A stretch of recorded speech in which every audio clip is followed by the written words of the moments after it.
must stop speak. And it's a very, very splendid stunt that we do. Jim, thank you for being our candidate. Thank you for taking this on. And thank you for being the authentic voice of everyone who wants to see a different, fairer, more equal, better country. Jim, thank you. Somebody who does a very important and valuable job every day is just the kind of person that ought to be a Labour candidate and ought to be a Labour MP. And I look forward to the day you're elected. Rachel pointed out, the issues of how communities are treated all across Britain are very, very important, because we're a party of the whole country. We have nearly 600,000 individual members of the Labour Party, the largest political party anywhere in Europe of the left. We have 3 million affiliated members. We are reaching out to every community in this country. That means rural communities where there is a great deal of hidden poverty. Just because you live in a beautiful village with a picture postcard view that could be on the front of a chocolate box does not mean there isn't poverty hidden behind those hedges. Does not mean the lack of bus services means you cannot get around. Does not mean the cuts in public services don't affect you as well. And so we are developing our policies from the bottom up. People giving us their views, their opinions, their ideas, wherever they live in the country and whatever their situation. So we want to hear from all of you about the policies you want from a Labour government. But I'll say this, we want to support agricultural workers and the agricultural industry.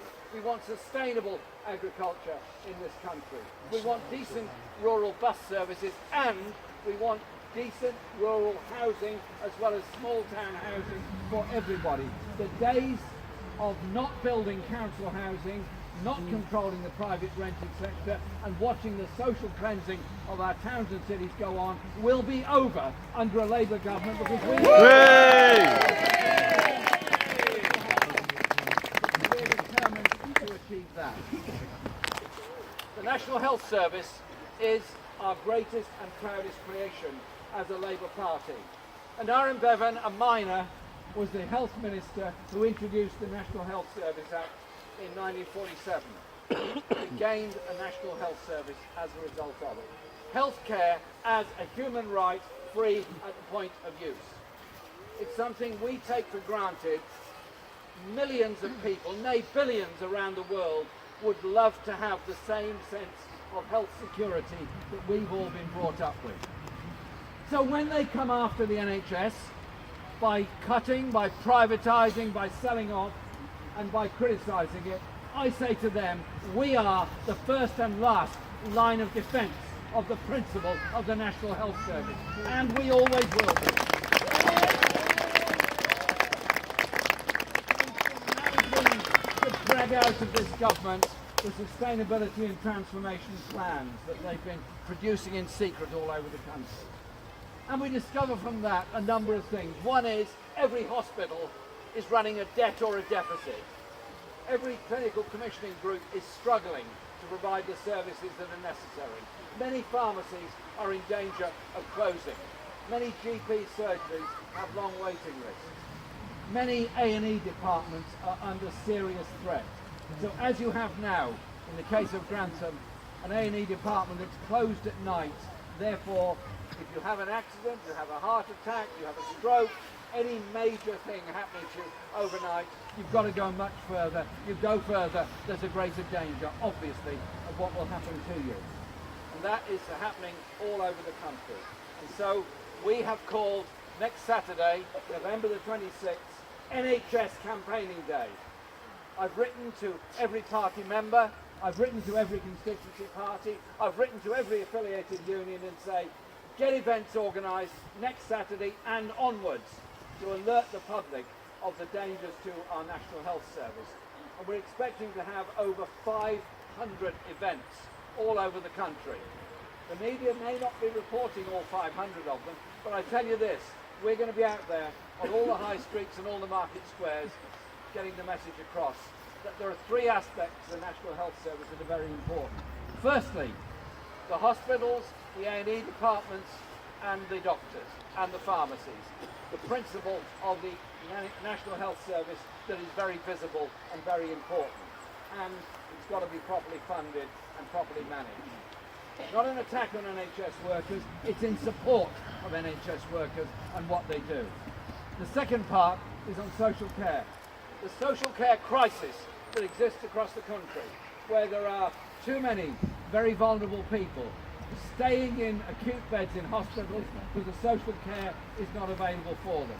Too many people have to give up their jobs and their careers in order to care for loved ones because the social care system is not available for them. And too many care workers grossly underpaid and grossly exploited and morally blackmailed with working extra hours. So our campaign is also about the social care crisis all over the country. And we will be developing policies which bring in a high degree of integration between acute hospital treatment, GP treatment and social care. To me, they're all part of the kind of caring society we want to live in that supports people. And the third area is the mental health crisis. One in four of us in our lifetime are going to go through some kind of mental health crisis or stress. Some of us will get through it, some of us won't. And some of us will need help and support. But if having come to the realization or having suffered a crisis of some sort, you're diagnosed as in need of support and help, it's no good if you have to wait 6 months for your first treatment and your first support. It's no good. Your condition will get worse. You're likely to get worse, and we all lose out on your skills, on your education, and all the other things that go with it. It's also the biggest killer of young men in our society, who tragically take their own lives because they're in a dangerous and lonely place, partly because of the stigma that was allowed to grow up around issues of mental health.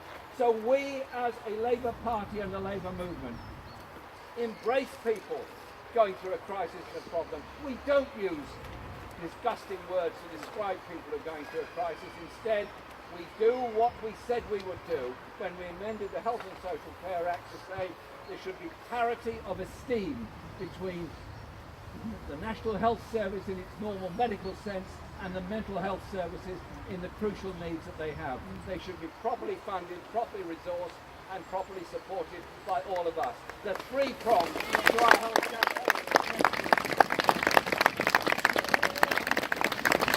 Yesterday I was at our National Policy Forum in the university in Loughborough, and a lovely university it is too.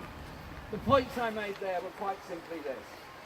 In this post-Brexit era, in the election of Trump and all the other things, you could go into some kind of cycle of despair and say the only way forward is to blame somebody else. The only way forward is to turn on somebody else. Or instead, you can have the politics of hope, the politics of investment, the politics of support, the politics of community, the politics of unity. So it will be a Labour government that will come in, but on Wednesday we'll be challenging this government on its autumn statement. John McDonnell said to them this morning on the MAR programme, and you may have seen it, he said to Hammond, okay, tell us you're not going to attack the poor. Tell us you're not going to take away the benefits from those with disabilities.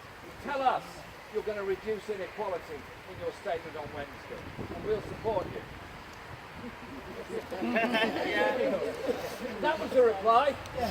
Well, we'll be putting it out there that the way forward for this country is to invest in the infrastructure we need, the improved railway lines needed through Lincolnshire and all over the east of England. Invest in high-tech jobs. Invest money in sustainable industries. Invest money in our young people, not force them deep into debt simply because they've tried to get an education for themselves. And put forward policies that are sustainable, that do protect our environment and do create those sustainable jobs that come from it. Our party is a huge organisation. of hundreds of thousands of people, all with creativity, all with ambition, and all with ideas. Our society and our country is the same.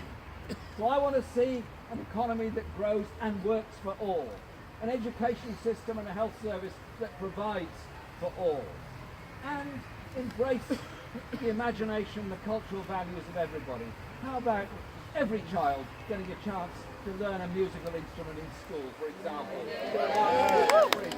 All these things come together as a kind of programme we're putting before the people of this country. In this by-election, you've got a chance to have those discussions on every doorstep, to win people over to a different way of doing things. The politics of hope, the politics of unity, the politics of creativity. That surely is something far better than the aridity and the nastiness of a gulf between the rich and the poor and a blame culture in society against every minority. We are here for the unity of all people. Jim is here to represent all of us in taking that fight to the Tories, to UKIP,